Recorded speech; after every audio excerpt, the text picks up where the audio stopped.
This is a big ask, right? To present them the opportunity to invest with me on a deal.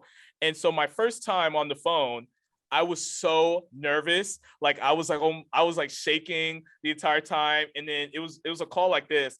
And I like hung up the phone because I was just too nervous.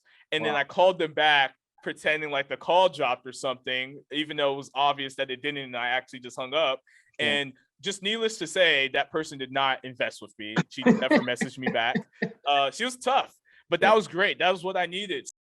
All right, hello everyone. Welcome back to the channel. This is the Akimbo Show, and I'm so excited about our guest on today's show. We have a very remarkable young man who is doing great things, not only in the military but also in the real estate world. His name is Jabbar Adeshada. Did I pronounce that right?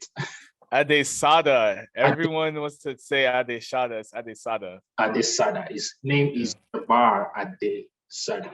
Jabbar, welcome to the show. Thank you for having me. It's a great honor. So Jabbar he has Nigerian roots. So can you talk us through a little bit about your Nigerian roots and some ideas about your childhood and upbringing? Yeah. So first of all, you said I'm Nigerian American. So I grew up in a very Nigerian household. My parents both came here from Nigeria when they were a little bit older, probably around my age. And I've never been to Nigeria. You have never been to Nigeria? Sadly, yeah, I've never been able to go. Wow. So I've definitely get the Nigerian culture a lot.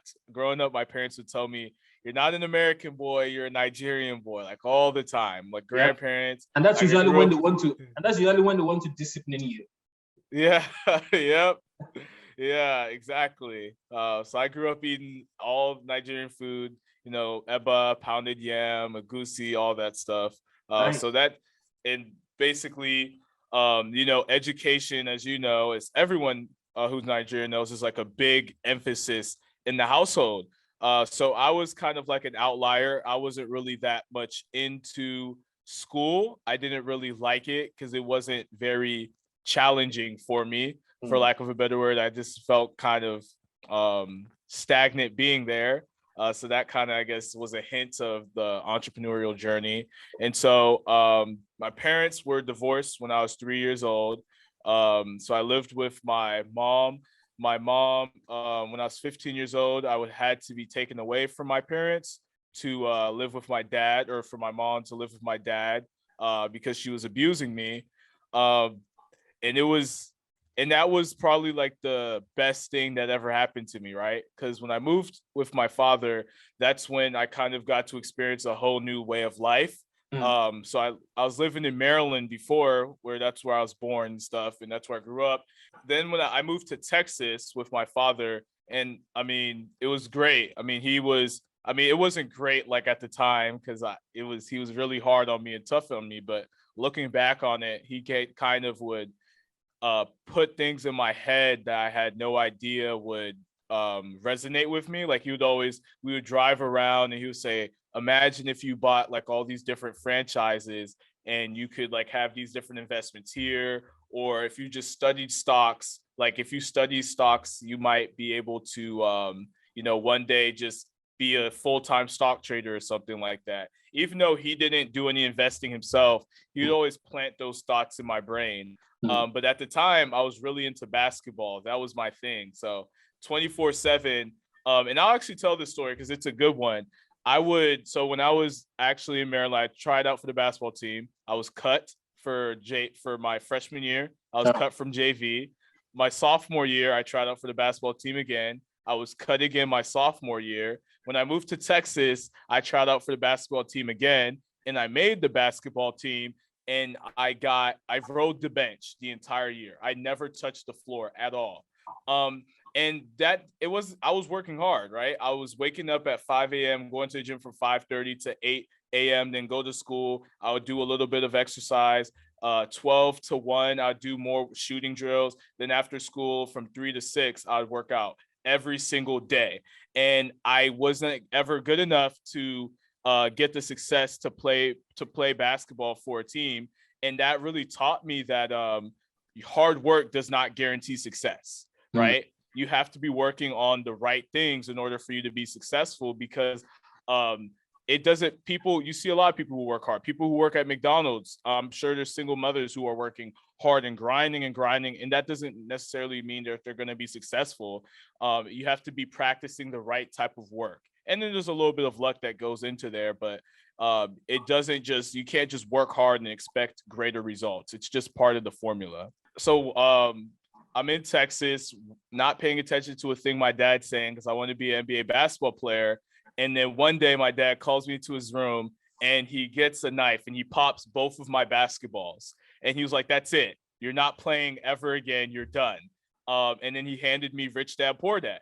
And the reason why he handed me Rich Dad Poor Dad is because our pastor in our Nigerian church had given all the kids in church an assignment to read the book and write a report on it. And I didn't do it because that had nothing to do with basketball. Wow. So after he popped the basketballs, I was depressed, I was sad, but I read the book and wrote an essay on it and I ate it up. It was probably like the best book I've ever read in my life at that point. Read it from cover to cover, wrote the book report on it. And that's kind of when like nothing happened, right? I read the book, did everything like that, but I didn't really do anything with it because I wasn't making any money. So fast forward a little bit, then I'm not able to play basketball. So now I'm like, okay, well, what does every like African kid do when they're not in sports? So naturally, you're a doctor, a lawyer, an engineer, or a disappointment. So since I couldn't be a disappointment anymore, I was like, I think I'm gonna try being a doctor. Okay. So I made this decision. I'm like, all right, I'm gonna go to med school and be a surgeon and just do the typical, become a doctor, make your family proud type of thing. So I turned it around. I started paying attention in school, went from like a C, D student to an all A student for my last 2 years of high school. And then, you get to your senior year and that's when you have to decide, what are you doing with your life next? So I knew I wanted to be a doctor, but then I also saw that student loans were very real and doctors are in a lot of debt when they come out of med school. So I was like, I don't really feel that much debt. And at this time, I'm still a little bit lazy, right? I'm not doing all the scholarships that I should be doing. So that's when the man in dress blues came to my high school cafeteria. And he was like, "Hey, like, you've ever thought about the military?" I was like, "No, but I'm interested to hear what you have to say." And he got me. He sold me right there. I told him what I wanted to do with medicine. He's like, "Yeah, we can do that for you in the Marine Corps," quotation marks. We can help you right out. You can be a doctor with us. And so I signed my life away. And after high school, I shipped off to boot camp. And so I guess that's like the upbringing until that moment. So from start to until I joined the military. What was your dad's reaction when you told him you were joining the military, and your mom's reaction as well? So my mom, she was not really happy about it at all, actually. And when I say my mom now, I mean my dad's wife. So Americans would say your stepmom, but I actually consider her my mother because she treated me more like a mother than my biological mother ever did. Right. And so, yeah, she was not very happy about it. My dad was like, "Yes, this will give you the discipline you need." Because my dad has this story where he wanted to join the military, but they told him he didn't have his papers at the time. So they're like, "If you join, they'll deport you." Which, like, you and I both know is not true. Him joining would have gotten him closer to his citizenship. Yeah. So he's seen like other people, I guess, go through it and be successful. And he kind of was like, "Yeah, I think that's a good idea." And then he probably mentioned it one time and he was like, "I told you about it this one time. You're always supposed to be right." So he's like, "I told you so." Yeah. And then he convinced my mom to allow me to sign the paper. And then they had to sign it with me because I was 17 to join. I did not realize the amount of misinformation surrounding, military life until I also decided to join the military. When I decided to join, I didn't need like parental consent when I decided to join. But there were folks that, scared my mom that oh, your son has decided to join the military. He's going to be shipped off to this place. You're never going to see him again. He's going to be tortured. He's going to be maltreated. He might break his leg. He might, so there's all these, and they will send him abroad and he might die in a war. So there's a lot of misinformation and misconception around military life. And I don't know if a lot is being done to address some of these misconceptions. Yeah, I definitely agree with you, because at least when I joined, that's when like hazing and all those, and bullying and all those different things, like they're really harping down on that, because they had just gotten highlighted for it on national television, because there was like a whole hazing incident that made the news, and obviously that's not good with military, so they were really cracking down on it. But yeah, I agree with you. I mean, military life is not easy, but there's a lot of benefits to it. Just personal growth wise, you deal with adversity a lot. You're not as sensitive. There's a type of way that we think, and it helps with just execution, right? We are more disciplined, grounded typically. And there's benefits to it, like education. I have 8 years of education that I can go and get 8 years of education for free because of the military. Access to the VA loan, which we're going to talk about, how I bought my first property with the VA loan when I was 19. Those are things that a lot of other people don't have because they're not military. So there's definitely pros and cons. Yeah. So let's dig in a little bit more on your journey with money. So your pastor gave you Rich Dad Poor Dad. You read it. You had to write a book report. And in your story, I see that there were a lot of people who are sowing seeds along your path. Your dad was always, those off-handed comments about, oh, what if you had the opportunity to buy that franchise or buy a couple of franchises or invest in a startup or write a code to develop an app. So those were seeds that were being sown along your path. And then your pastor gave you that book, Rich Dad Poor Dad, and compelled you almost to write a report on it. What are some other, how did your journey with money evolve from there? And your mindset and your thinking about money? Yeah, so I would say I have this memory, or not this memory, but when I was in boot camp, after reading Rich Dad Poor Dad, I got in trouble one time because I was writing out my budget, like on a piece of paper, and I think I had like $200 or $300 just dedicated towards investing. I knew really, because Rich Dad Poor Dad just gives you like broad concepts, like you should invest, like assets over liabilities and things like that. So I knew I needed to be saving money and investing it.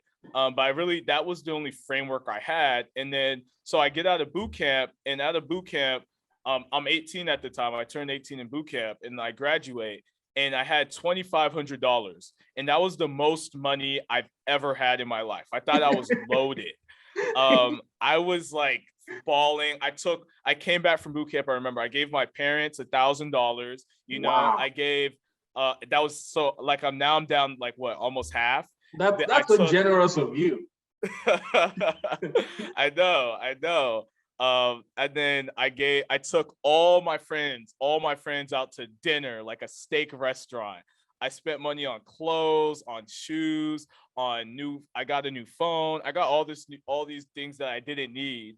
And then I think I had like $400 after. So typical 18-year-old kid. Like, I just read Rich Dad Poor Dad, but spent all my money. So then you go from boot camp, I go to combat training. And when I was in combat training, I wasn't able to go home for Thanksgiving because we were in training. This was in Oceanside, California. So the Marine Corps had this program where basically a family was able to adopt you for the holidays. So this nice family in Orange County, California, best thing that ever happened to me. They adopted me for the holidays, me and a buddy. And then I just saw how they were living, and I had never seen it before. I mean, like, these people, the guy's name is Phil. I mean, when I tell you, they're just such happy people. Like, they just live for enjoyment. Phil's the type to come home one day and say to one of his children, hey, you want to go to Paris? Like, I see you've been looking at it. And they'll go that same weekend. or Wow. they'll go like skydiving in the morning and scuba diving in the afternoon. Like Wow. they've traveled the world. I mean, and they just focus on just happiness. I mean, you just the joy that I saw with them was just so powerful. I was like, man, what does he do? So you get to talking, and then I find out he's into stocks. Obviously, he's a multi-millionaire, and he invests in stocks pretty heavily. And he was telling me about. He gave me some books. He gave me two. It was Automatic Millionaire by David Bach, and then it was I Will Teach You to Be Rich by Ramit Sethi. So I read those two books. Right. Oh, you have them? Yep, that book is amazing. Yeah, and I have another David Bach book here. This nice. What's it called? Start Late, Finish Rich. So reading those two books and now seeing like the results of those two books, because it's one thing to read it, but then it's another thing to like see it, like see how like the results of following the principles in that book. And I was just hooked. So I read those books cover to cover while in training, and then now I turn from this guy who's just spending money to like this cheap like Mr. Krabs, like no one likes me because I won't spend a penny. And I'm making a coffee at home. Oh, I was even drinking coffee. I was eating at the chow hall like every day. No, not at all touching any money. Like I probably, and I say this, like 1 month I probably spent way less, like less than $50.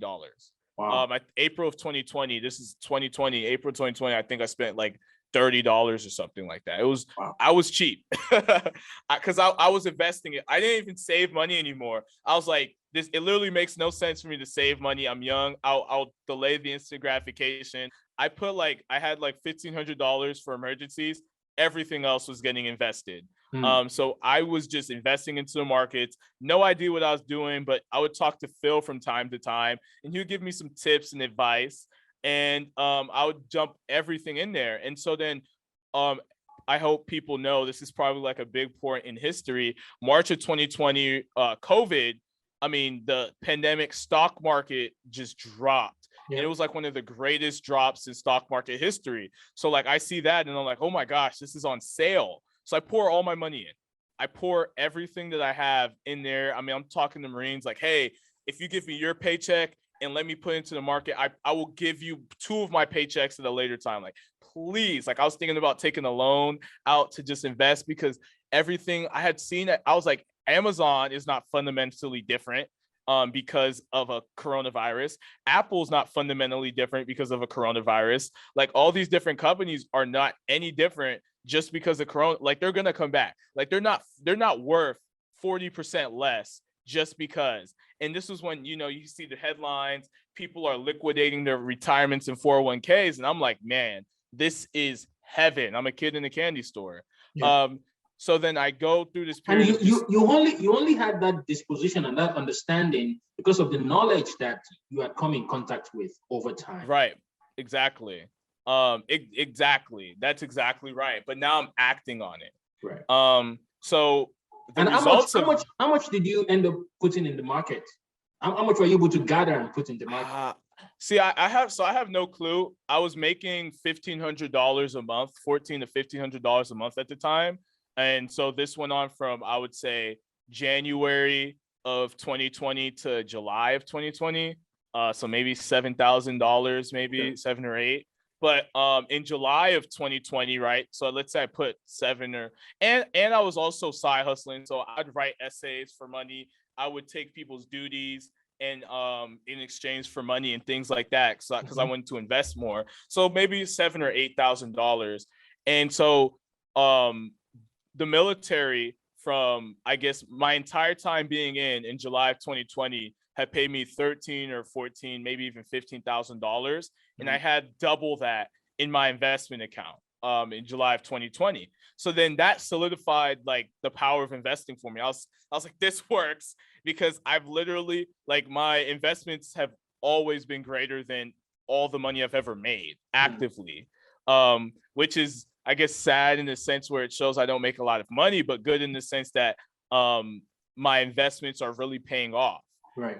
So then, at that point, I started doing all these compound interest calculators, and trying to figure out like, when will I be a millionaire? At what point will I have all this, like, the money to be financially free? And I was like, man, it's gonna take me years. It's gonna probably take me I'm gonna be like 30 something years old, and granted, that's young, right, to be a millionaire 30 something years old. But I was like, then you start doing, like, in Ramit Sethi's book, it talks about the FIRE movement, the 4% rule. And I'm like, man, that's only $1 million is only 40 grand a year that I can withdraw. And I'm like, I can't live, inflation, all that stuff, it's not going to be worth as much. So then I'm like, okay, how can I hit this $1 million mark in this financial independence mark a lot sooner? And I started looking for other things.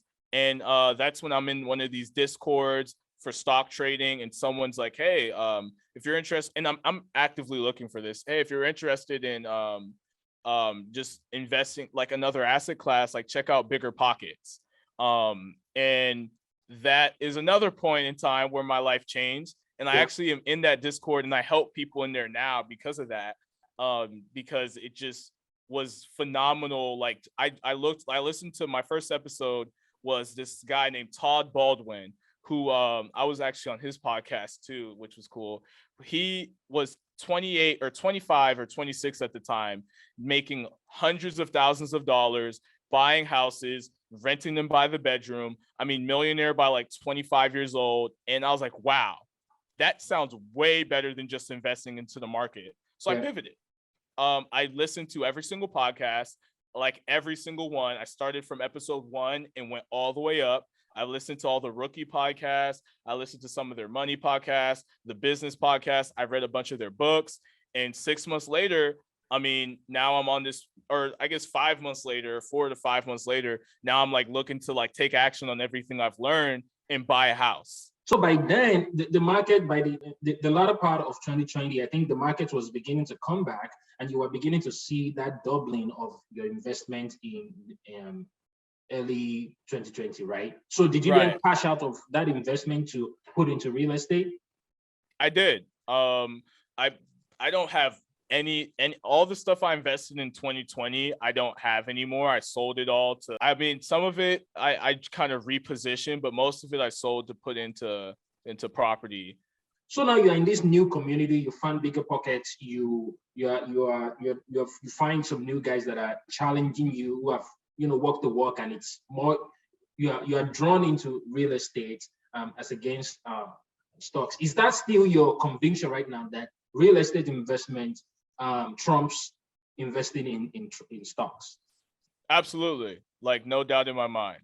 For me to have the cash flow that I have right now, I would probably have to invest close to $700,000 or something like that. I can do the math. Yeah, it would be a lot of my own capital that I'd have to invest, and then that money would have to then compound for me to, it's even more than 700 grand. For me to just get that cash flow and be able to actually have some utility with it.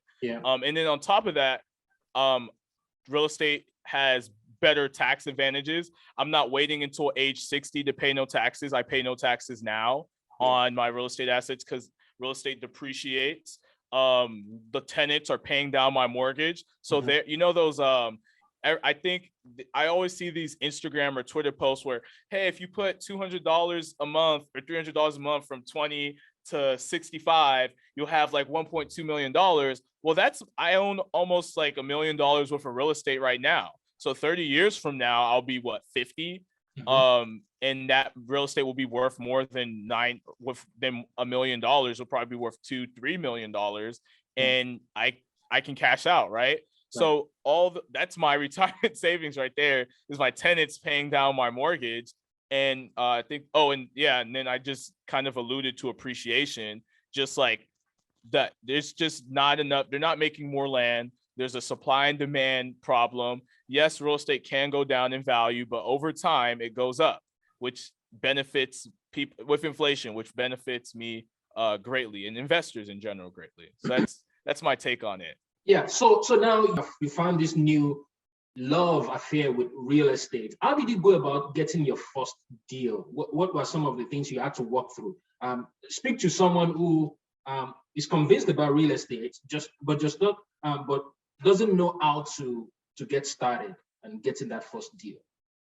Yeah, so I think it was a combination of a few things. So one, I mentioned I was super educating, right? I'm spending 4 to 5, maybe sometimes 8 hours of my day just learning about this new asset class. But then another part of it is I was actually meeting and hanging around people who were at least interested. I mean, I knew some real estate investors.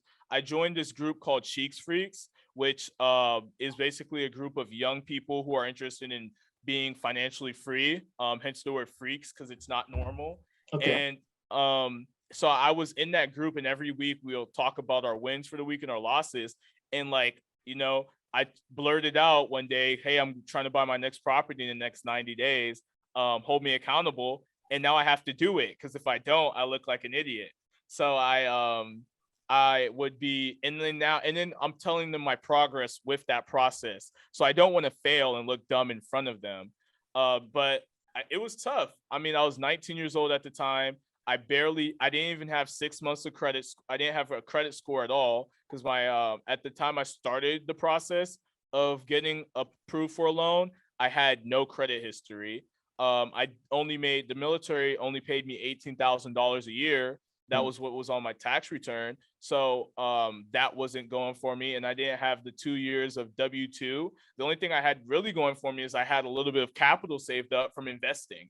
So I called 13 different banks, calling them like I'm like trying to get an answer. I called 13 of them, and then, they all told me no. They were like, there's no way. I mean, I had one dude, I've been in this business for 20 years.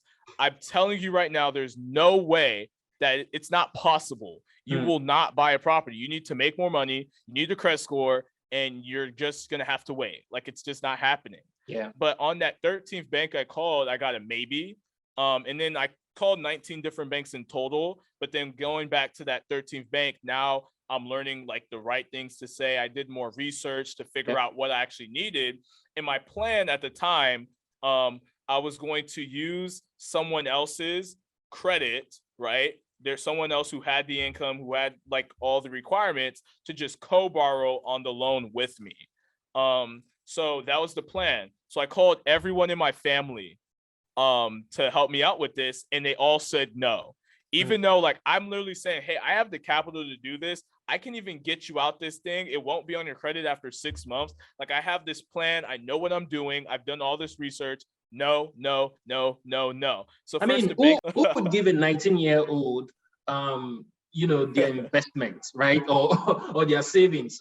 I want this to be useful for someone who's getting started. Where did you find those phone numbers that you were calling, those 13 banks? Did you just Google local banks around you, and you just found their phone numbers, and you were calling their financing or real estate division? Exactly.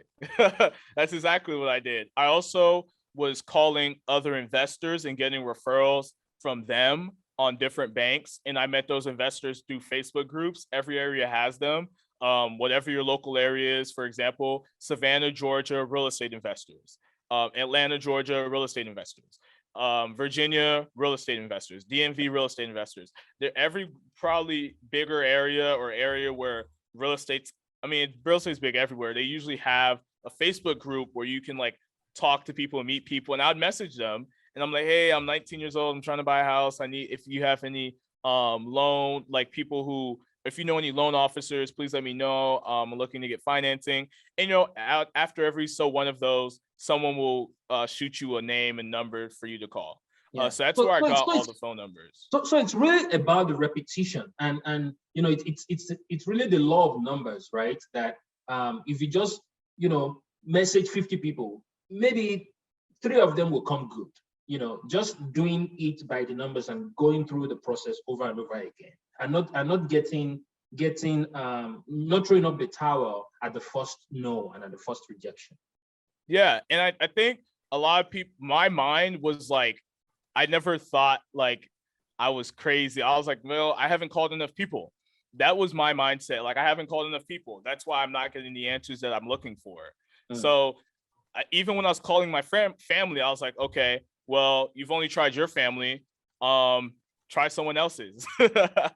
So that's when I started calling my friends, right? My Marine friends, because they have income. Some of them have 2 years of W-2, maybe some of them get BAH. And so they're bankable. They're able to do this. And I called 3 of them and all 3 of them were down for it, which was the crazy part. So now I have the loan right now, or I have a plan to get the loan. And so I had the house. I got the house under contract because now I was able to get a pre-approval. I got the house under contract, and now we're in this process of like, hey, you have 10 days to do the inspection, everything like that. And then that's when I had to solidify my financing. And luckily for me, the loan officer who had told me maybe called me back, because I was actually about to lose the deal because I wasn't, like, they had said I was qualified and then they took it back from me. And so that's when he called me back and he was like, hey, if you put 5% down and use your VA loan, you can buy this property by yourself and you don't have to use anybody else. And the reason for that was, for my specific scenario, was my credit score, like my 6th credit payment had finally reported like that week, that same week. So I finally had a credit score and it was luckily 750, which is good. And that was just luck, right? My income, because I was putting 5% down, I was actually able to qualify because I had no debt for that, like a little bit less than what the house asking price was. So I was able to qualify for $233,000. And so I had to just put together the other like $13,000.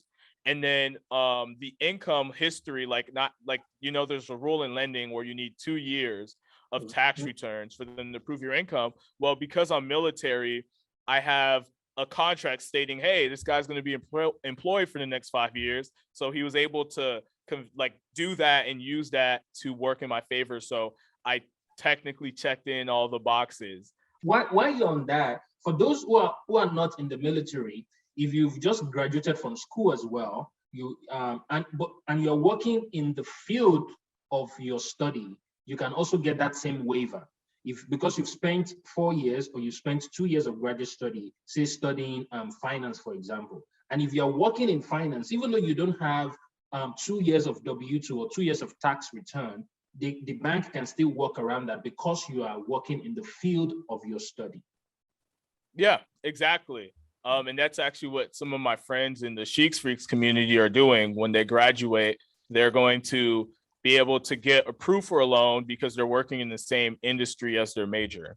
Essentially, I was able to buy the house and close on it when I was 19, like 5 months after like figuring out what real estate even was, which was amazing, right? And then now I'm facing even more adversity because then last minute, that same week I closed, the military calls and they let me know, hey, so we're going to send you to the middle of nowhere in the desert on the other side of the country. You're going to have limited connectivity. So you need to figure out your life between now and then because, needs of the Marine Corps comes first. How many weeks did they give you to figure that out? A week. Wow. Yeah.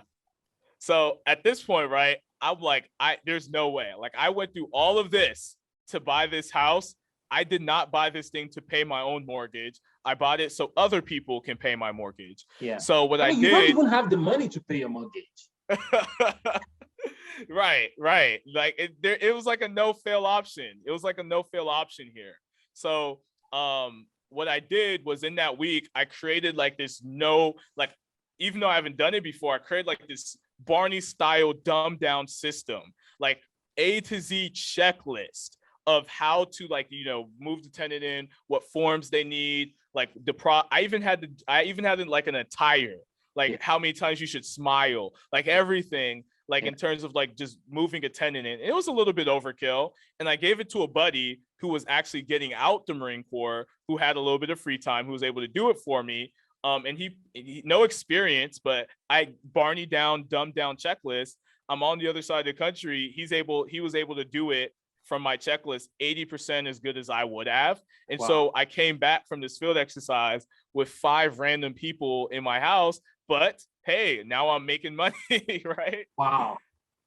Yeah. Wow. That is so remarkable. So How did you, so you made this checklist of like real estate or house hacking for dummies, and your body was able to run with it. How did you come about creating that checklist?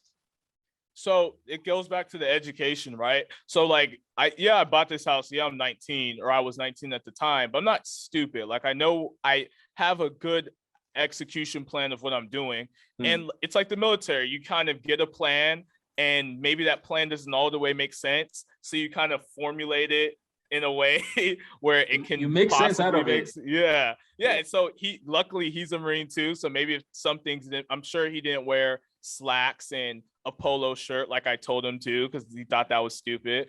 But I just basically used all that education that I had done and studied, and then like I got different, and then obviously I would call people and see what their processes were like, and I just created it from then. So I took all these different resources, Bigger Pockets, the book on managing rental properties, the house hacking strategy by Craig Curlop. I messaged Craig Curlop himself and got some more information from him. I messaged other people on Instagram who house hacked, and then I messaged Todd Baldwin, the guy who I first listened to his podcast, and he did Rent by the Room, and they all responded, and they all gave me some tips and resources that allowed me to create this checklist. Yeah. So it's just about reaching out. Like, so one thing I've heard about from people who are trying to do different things. It could be, someone has aspirations in real estate, or someone even has aspirations in other, endeavors in life. It could be in their career. Is that most people just complain about, oh, I don't have access to mentors. I don't have access to the right mentors. I don't know people who are doing the kind of things that I want to do. I don't know people who have been to the places I want to be. And one thing I find when people say that is they're just not willing to put in the work. They're not willing to send these random messages to strangers on Instagram and send random messages to authors of books that they've read on Twitter or something like that. Just putting in the work and just going through the process over and over again. Sooner or later, something will click. Someone will respond, and that is really when the magic happens. Yeah. And like I just wasn't going to take no for an answer. I was like, if I'm gonna fail, I'm going to fail trying. I'm not gonna fail because I did nothing, because then you regret it, right? You're like, or then you'll lie to yourself and you say, well, I could have done it if I would have done this and that. And I'm like, so instead of like wishing about it, I was like, okay, well, what's a plan to get it done? And then I went ahead and tried to get it done, and it just worked because I took action. Do you think if you were 40 years old or if you were 30 years old, you would still have had the same kind of passion and the same kind of hunger and agility that you had, going after the things that you desire? Do you think you would still have, or do you think your age, the fact that you are young and youthful, had something to do with the kind of zeal and passion that you had going for what you wanted? That's actually a really good question. To answer honestly, it probably is my age, right? Because I have the time. I don't have like a child I'm taking care of bogging me down when I get back home from work. So definitely being young and youthful is my unfair advantage. But the advantage of me at 30 is hopefully I have some type of assets, some type of money because I've lived longer, some more people that I've known, 2 years of W-2, a credit score. So there's different unfair advantages depending on which place you are at in life. And my unfair advantage is I just had energy. Other people's unfair advantage is they have a lot of money. I mean, or connections. But I think your mindset is unique in a sense, though. I mean, you talked about the story of how you worked out on the basketball team and you were caught many times and you never really stepped up on the court. I mean, that was rejection, like at a quite early age, and that would have even contributed to your ability actually to take rejection on the chin and just move on to the next thing. Because I think someone did a research. What they tried to do was just subject themselves to rejection over and over and over again. And after some time, it didn't matter who said yes, and they were able to then aspire and go for bigger things because they had experienced rejection in small things over and over and over again. So there's a sense in which that early rejection, maybe in your aspirations to play on the basketball team and many other, life experiences that you've talked about or alluded to on the program today, contributed to your ability to just look the other way when someone says no, or to just say that I'm going to go to the next one. I've not called. When you said that, when the bankers were saying no, you just thought that I've not called enough people. Like not many 19-year-olds have that kind of resilience, to think that way and say, oh, I've not just called enough people, I need to call more people. Like that mindset comes from somewhere. I don't think it's only about youth. I think that mindset comes from somewhere. Yeah, I think, now that you mention it, probably being rejected in basketball definitely played a big role from it, right? And then being in the military, I guess, plays a big role, because you go through boot camp and you get told you suck every single day, multiple times a day for however many weeks. That has to do something to you. Yeah. And you don't chalk this up to biology or DNA in any way. DNA, biology. I'm sure I've seen my parents have failed, but not every parent is showing their failures to their child. So I didn't really see it. Actually, I know I didn't see it, because there's some things, you see when you're older, that you notice about your parents that maybe you overlooked or you didn't see at all when you were younger, because they're being strong for you. Yeah. So maybe it came from DNA, but I wouldn't be able to tell you.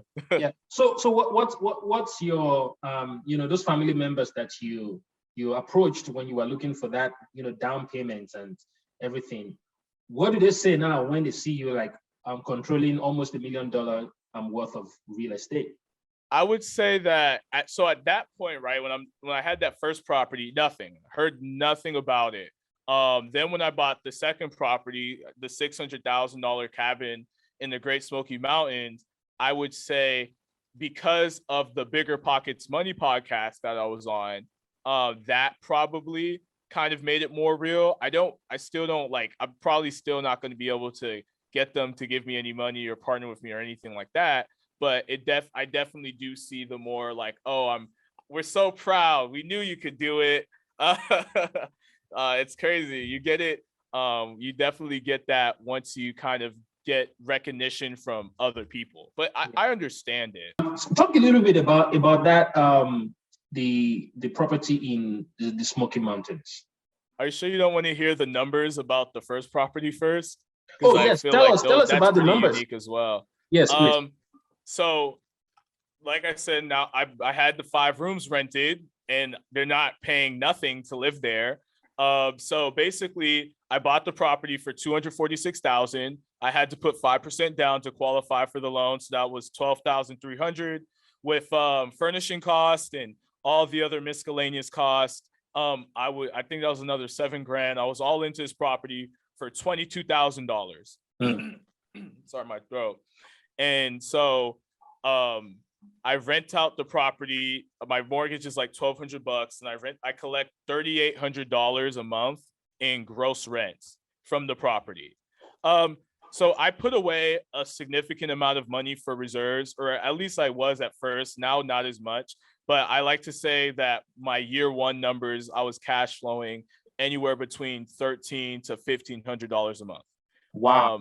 On your first property, after you paid your mortgage? After mortgages, after setting aside over $500 a month for, future capital expenditures and reserves. And I forgot to mention what I'm actually doing. So I'm house hacking this property. So I'm living in it, and then I'm renting out all the spaces. So basically, it's something people do to get ahead in life, because your living expense is a huge portion of your housing expense is a huge portion of your monthly overall expenses. Right. So I have eliminated it, even though in the Marines I live for free. That's why I had to make money off of it. And now I'm being paid to control this multi-$1,000 asset, right? I'm building equity in the home. They've paid down my mortgage a little bit. The house is worth probably $60,000 more than I paid for it already. And I'm getting closer to that financial freedom number. because of it, because that's like a over 70% return on investment. So this first year when you are cash flowing about 1,300, 1,500 a month, you must have thought, is this even legal? I mean, from like you doubled your military income just like that. Like the amount of money flowing into your account must have felt a little bit surreal to you. Yeah, so it definitely gave me another perspective, right? Because before, when you listen to Bigger Pockets, they say a good deal is a 12% return and $100 a month. And I get why they say that, is because they want people to just get started and buy something. And like, to most people, that it's not going to change your life. So for me, that was when I listened to these podcasts, and that's the reason why I still listen to podcasts today, is because it shows you what's possible. So I heard in a podcast of someone else getting similar numbers. So now I know it's possible. So now I'm looking at how I can do the same. And this is another mentality that I'd like to share, is a lot of people will look at other people, like maybe someone who has no properties might feel like they need to compare themselves to me, or they say, oh, I wish I would have done this when I was that young. Imagine where I'd be today. And like, I always tell people that you need to draw inspiration instead of comparing yourself to other people. So instead of comparing yourself to myself or you or someone who's making millions of dollars, don't do that. Don't compare yourself to other people. That's the thief of joy.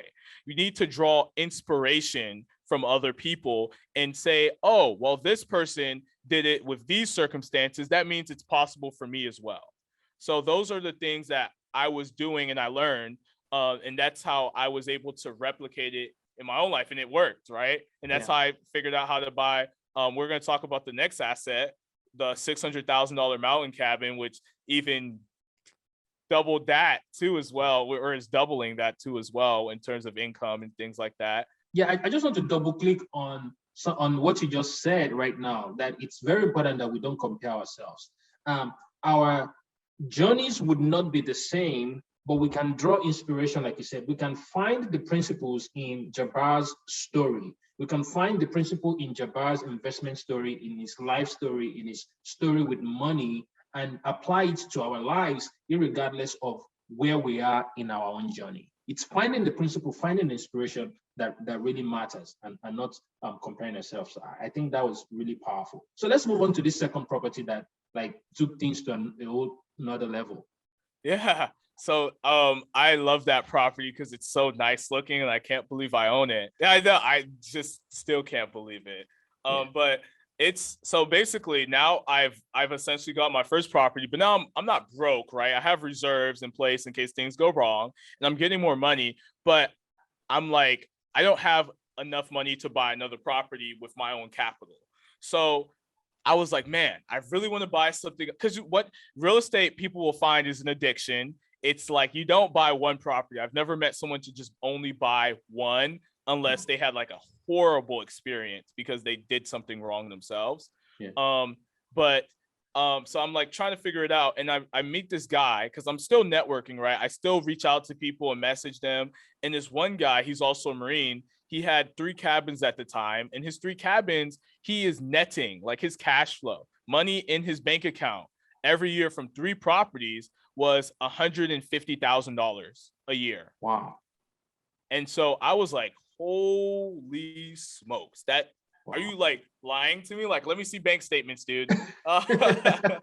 And so, yeah, like so then he proved it to me based on like facts and data and things like that. He didn't show me his bank statements, and I didn't ask that way, but I saw that and I was like, okay, I need to do that because that gets me closer to my goal, right, of being financially free. Because at the end of the day, that is the goal, is to be financially free as quickly as possible. So then now I'm going on the same path, trying to replicate what he did. Same education process that I was doing for learning real estate in general, but now focused on short-term rentals. So I'm reaching out to people who are in the space. I'm reading the books. I'm watching YouTube videos. I'm attending the online events and things of that nature, and just trying to figure out how to buy these properties. So I look at that same market he was investing in, and I get sticker shock. because my first house was only 246,000, and I thought that was a huge beast to climb. Now price tags, I'm looking at 600,000 homes, $700,000 homes, $1 million homes, and like, you know, at first it kind of like shakes you a bit. You're like, I'm like, wow, I do not have the money at all. Like it would take me years to buy this thing myself. And I definitely can't qualify for the loan because I just got one. It's just not happening. Yeah. So then I recognized, I was like, okay, I don't have the money. I can't qualify for the loan. How can I still buy this thing? And so by changing my mindset from what I don't have to like what, you know, because I knew what I did have is I have time, I can educate, I can try and figure it out. How can I figure out how to still buy this thing, even though I don't have these two things? And when I start flipping that to how can I, light bulbs went off. So I was like, okay, you need someone to give you the money and you need someone to qualify for the loan. Let's see if those two can be the same people to make it simple. So same thing, man. I'm calling everyone in my family. Hey, I've already bought a property. I have this proof of concept. It's going really well. Let's do this other crazy venture, right? Give me your life savings and get into hundreds of thousands of dollars of debt to basically buy this property with me, and let's see if it works. That's not how I pitched it. I obviously did a lot of research and tried to be professional and everything, but that's probably how they heard it. And so they all told me no again. So more rejection. So it's like, man, and now I can't use the Marines because the Marines can't qualify for a $600,000 loan either. So now I'm like, man, this money is somewhere, and the person to qualify for this loan is somewhere. So I'm like, I'm throwing shots everywhere. I'm telling every single day I had this goal. I think it was like 5 people I'm going to talk to about real estate. That's it. Tell them I'm a real estate investor. Tell them what I do. I'm going to talk to them about it. And maybe it will lead to like me meeting someone who can possibly invest with me on this deal. So that's what I did every single day, talking to people, shoving real estate down everyone's throat in every single conversation, and telling my friends to tell their family what I'm looking for, throwing it out into the universe, praying to God. And so I start getting some appointments lined up, start preparing my presentation to present to people outside of my family who don't know me. And this is a big ask, right? To present them the opportunity to invest with me on a deal. And so my first time on the phone, I was so nervous. Like I was like shaking the entire time. And then it was a call like this, and I like hung up the phone because I was just too nervous. And then I called them back pretending like the call dropped or something, even though it was obvious that it didn't, and I actually just hung up. And just needless to say, that person did not invest with me. She never messaged me back. She was tough, but that was great. That was what I needed. So I went through a bunch more of those no's, and this is going to be funny. And so the first time I had success with this thing is I'm just still doing the same process, but someone who I had told in the past had like just blurted, like mentioned in conversation in passing to my master sergeant that I was looking for money to buy this $600,000 property. So my master sergeant, keep in mind, you're in the military, you understand this. I'm not talking to this. We don't have a close relationship. No. Like he's up there. I'm at E3 at the time. Like, you know, we don't talk. I have to ask. He doesn't even know you. Yeah, exactly. What he knows is that I'm like, you know, I work for him. He just knows I'm one to hit. Yeah, exactly. But he doesn't care about you. Exactly. So the guy's like, oh, really? Like he says this to me. He's like, hey, I have a lot of money because he has some assets and I'm looking to put it somewhere. Like, let me know what you got. So, you know, I don't pitch him or anything. I just like tell him a little bit about it. He's like, okay, cool. Let's talk about it later. So, you know, I'm planning on like making another presentation for him. And like, maybe I was going to sit on it for a week. No, the very next day I'm standing duty like I am now. He pulls me into his office and he's like, so tell me about what you have going on. So I'm telling him about it, like not prepared. There's no pitch here. I'm just telling him like some overall summary. And then he stops me. He's like, hey, I don't really care about any of that. He said, I saw like all the work that you're putting in to rent out your property, you know, when you got sent to this field exercise before. And I think that you have something special going on. So I just want to invest in you. And so he goes, he's like, so what do you need? Like, what are the terms? Like, what's in it for me? So I tell him my terms. Because obviously I've been researching and preparing for this moment. So I knew what to say. So I was like, yeah, so we'll do $80,000, 10% interest only payments, 5-year balloon. So you get paid back in 5 years, yada, yada, yada. And so he was like, okay. And I was surprised. I was expected to negotiate, like, hey, actually, let's do 15%, you know? And he was like, nah, that's cool. And I'm like, wow, okay, well, I'll let you know if I find something. Wow. So, and he didn't want to be on the debt. He didn't want to be in debt. He's like a debt-free type of guy. But so I had to look for someone to qualify for the loan now. So now I'm going through the process again of looking for someone to qualify for the loan. And now the pot's even sweeter. I have the money. You don't even have to put money into the deal. You just need to guarantee the loan. Friends and family, no. I eventually just, in passing, someone who joined that Sheiks Freaks mastermind for the first time, I saw he was doing Airbnbs, and I wasn't even trying to pitch him. I was just trying to meet him. So what does that guaranteeing the loan entail? So you have the money from the master sergeant now. He has committed to the money. So this other person that you're looking for, what do they have to do? They just have to be the ones to give the bank their information? Right. So all they have to do is basically sign the debt. Like when buying the house, they go through they have to buy. So I thought all they had to do was sign it. I'd be able to wire the money, but that's actually not allowed. They had to buy the house. The house is going to be in their name. Okay. Right. So, and I'll get into like the details of that in a second. Okay. So eventually the guy joins the mastermind, and then we talk. And I'm not even trying to pitch him. I'm just meeting him because I didn't think he was going to be a candidate. I knew nothing about this dude.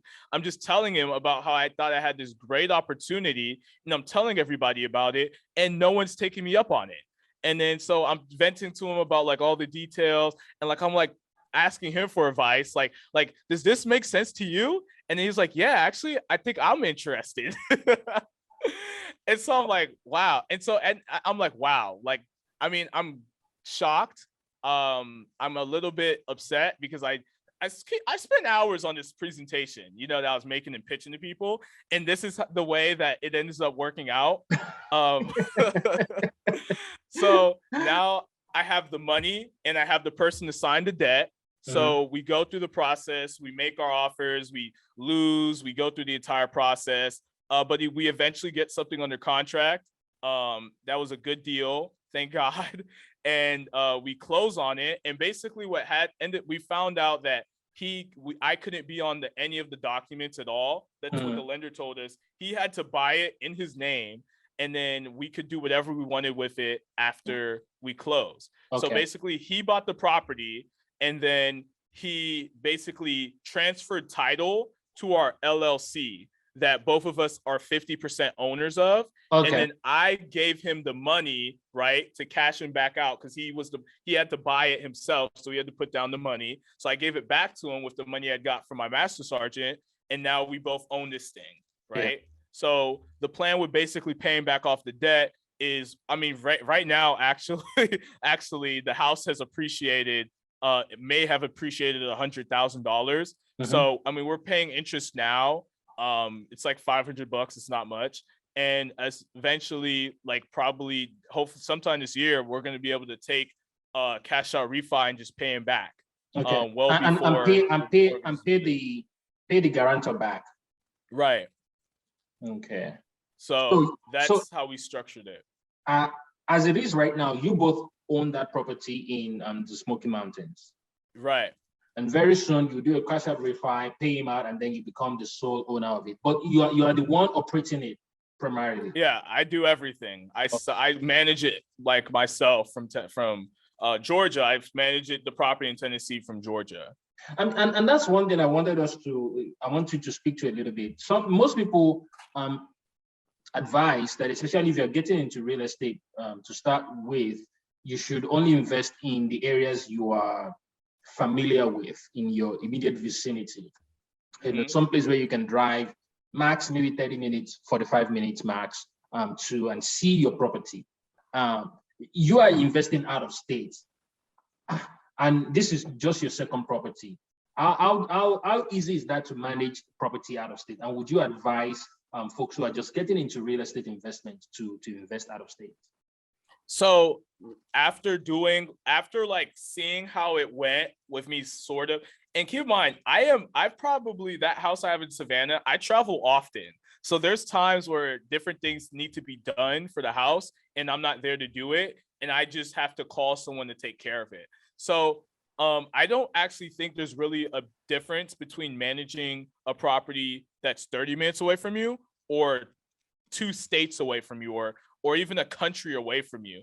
All I do is I make phone calls to people that I've vetted and I've talked to, and they come fix it. When the AC goes out, me being there will do nothing. I don't know how to fix an AC. I'm going to get on the phone. I'm going to call the HVAC repair guy. He's going to schedule an appointment to come and see the property. He's going to type in the door code, open it up, do his business, and I'm going to write a check. So there's not really much of a difference. The only thing is when you're out of state, it's more pertinent that you have a team that you can trust. So my team, my person that I trust is my cleaners.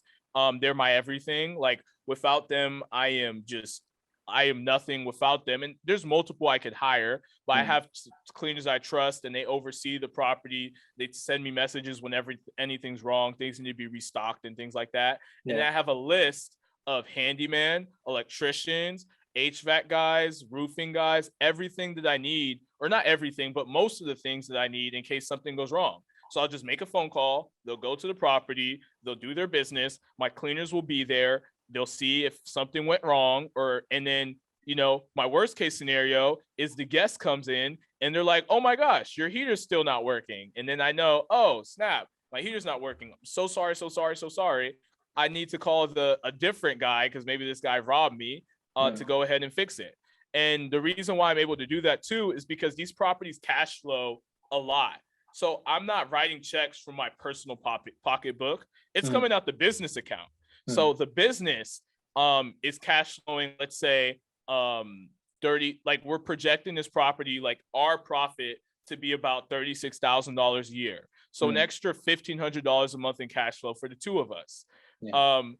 That's after accounting for a couple $100 a month in just expenses that that aren't reoccurring, like different things break.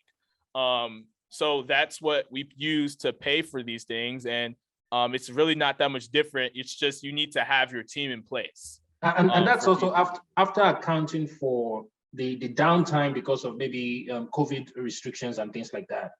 Yeah, definitely. Then you have reserves, right? So some people will, I'm not recommending every 20-year-old buy a $600,000 mountain cabin with no money, because I have money. Like, I don't want people to think that I'm in, gosh, that sounded vain. I have reserves. So I got money.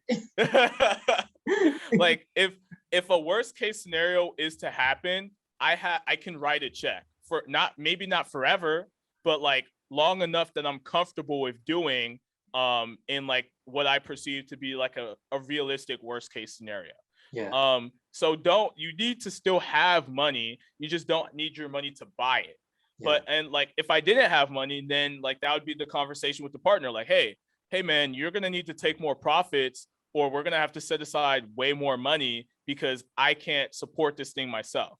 But people have to recognize that people are buying real estate with huge deals without using their own money, because in real estate you need time, you need money, and you need experience. But you don't need all three of those things yourself. You probably need half of one of those things. You don't even need all of one of those things. You just probably need half. And so that's what I love about it, and that's why I like it better than stocks, because in stocks there's no way I'm buying $600,000 worth of anything with no money.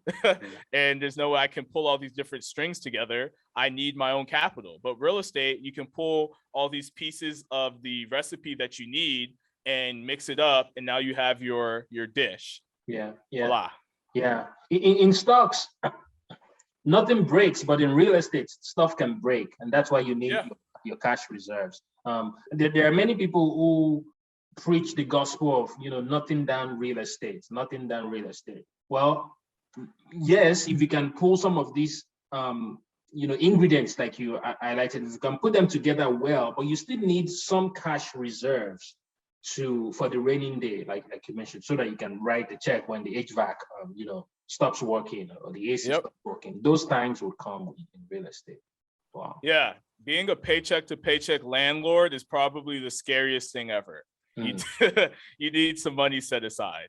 Yeah.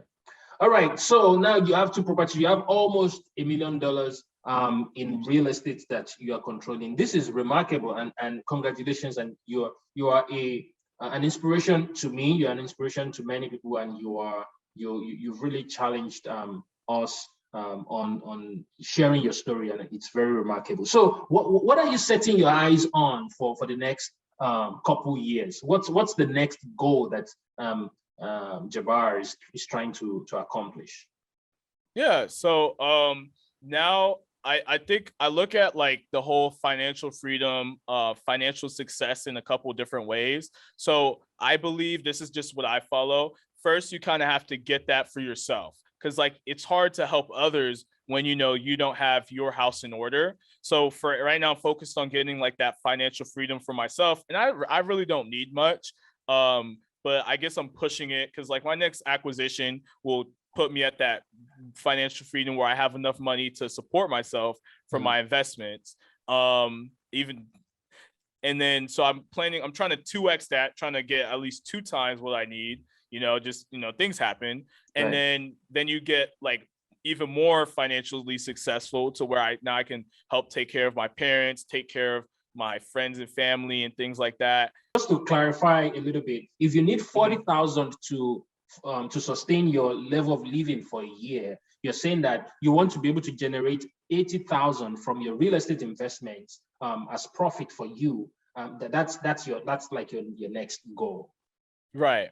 And obviously I have no clue what regular expenses are being in the military, because a lot of things are taken care of. But so I have an idea of what that is. So the goal for this year is $10,000 a month in passive income. Yeah. And so then the next level I talked about is taking care of your family. So I can't do that with just $10,000 a month. I'll need more than that, but I'll figure that out once I take care of myself. Yeah. And then the third goal is like being able to give freely and start to leave a level of impact with your finances for others. And so that's like the bigger overarching goal, whereas like I want to be able to support kids who are abused, people who are in abused households, people who don't have the same level of opportunities because they're in certain demographics, like poverty and things like that, kids specifically. So causes that you believe in, I want to be able to support with my time and my finances. And being financially free allows me to do both of those things. And obviously I get to be like Phil, right, at some point where I get to live a happy, more fulfilling life where my problems are only the problems that money can't solve, which that's like a more internal battle, which I think is a lot better. Yeah, that's the dream. People say money doesn't buy happiness, but it depends on the type of happiness you're talking about. Oh gosh. My friend says that money doesn't buy you happiness, but being broke doesn't buy you anything. Being broke doesn't buy you joy either. Yeah, it doesn't buy not even a Happy Meal from McDonald's. So yeah, that is so remarkable that you have your sights set on these very noble ambitions. Obviously, you had many people sowing the seeds of greatness, as it were, in your mind as you grew up. What are some other tools, and the books you read as well, what are some other tools that you have come in contact with that has helped you on your journey to this level? I would say prioritizing relationships has been one of the biggest realizations for me in terms of like growing, because like you never know. I always say that, I say this pretty often, is you're one relationship away from like just changing your life for the better forever. So I try to be really good about giving and adding value to people as much as possible. Like today, I had 3 or 4 people who I spoke to. I didn't I basically, whatever they wanted, I answered their question. I gave them all the and obviously just real estate stuff. I gave them all the resources that I could think of to give them, and I expect nothing back in return. And the reason for that is because I know that will come back to me in the future. And when you do that, when you like practice living your life that way, like I can't do a math or spreadsheet about it, but it just something will come back your way that will benefit you personally, maybe business wise, finance wise, or whatever in the future. So I am a big like relationship guy, and I meet people, I network a lot. I DM people still to this day. I don't care if you make more money than me or less money than me or whatever. If I feel like I can add value to you, and you can as well, I'm probably going to reach out to you. Because obviously I'm not reaching out to someone who I know won't reach back, because I'm aware that they have like an assistant who was not going to let me get to them. But that's not the case for actually, surprisingly, most people, like even celebrities. So that is one thing I've learned, and people think like it's super underrated. In a book I recommend for people to read to understand that more it's called The Go-Giver, by Bob Berg, and it basically goes into greater detail, and it breaks it down in a way that like you'll read it and you'll be like, wow, like that, like you'll live differently if you read it and like understand and internalize it. Yeah, that's remarkable. What other books would you recommend? It doesn't have to be real estate. I know you've mentioned a couple of real estate books already. Let me show you this real estate book that I just bought. I just bought this one, Investing in Duplexes, Triplexes, and Quads, by Larry Loftus. So it doesn't have to be real estate related, but what are some other books that you recommend that people read that will just make our lives better and have this kind of undefeatable mindset that you seem to have? The One Thing by Gary Keller, it talks about, man, I'm gonna butcher this because I'm rereading it right now. I'm reading it for the third time. It talks about reaching like another level of achievement. So you have what you can achieve right now, the way you are currently, what you think you might be able to achieve, and then there's another level past that, and you're trying to unlock that. Basically, you're like, and he puts in a way, and I'm not saying it right, someone who's read it will know exactly what I'm talking about, but this next level of achievement is where you should set your goals. Your goals shouldn't be what you even think. So like I don't know if you've heard of 10x. Grant Cardone talks about 10xing. You like make a goal, like let's say your goal is $10,000 or $10,000 a month in cash flow. Grant Cardone says 10x it, make $100,000, and that should be your bar. Because even if you get to half of that, that's you didn't think when you were setting that $10,000 a month goal that you could get there, but then now like you're at $50,000, even though you didn't hit $100,000, you're like so much further ahead. So it's the One Thing basically talks about that, and it also talks about like there's one thing that you can do that makes everything else easier or unnecessary. So if you constantly ask yourself that question, you'll unlock new levels of success. Yeah. Thank you very much. I think that's a good place to draw the curtains on today's show. Thank you very much, Jabbar, for coming and sharing so freely about your experiences and your insights on real estate and just your life experiences and journey so far. I'm very sure this would be very useful for anyone who comes across this video. So thank you very much for coming on the show today. Yeah, no problem. And if anyone wants to find me, I'm on Instagram at Jabbar_INVESTAR. That's JABBAR_INVESTAR instead of store, because I'm a star. And then Jabbar Adesada on LinkedIn and Cheeks Freaks. I'm pretty active on Instagram though. Good. Awesome. So thank you very much, everyone, for watching, and I will see you guys on the next show. Bye-bye.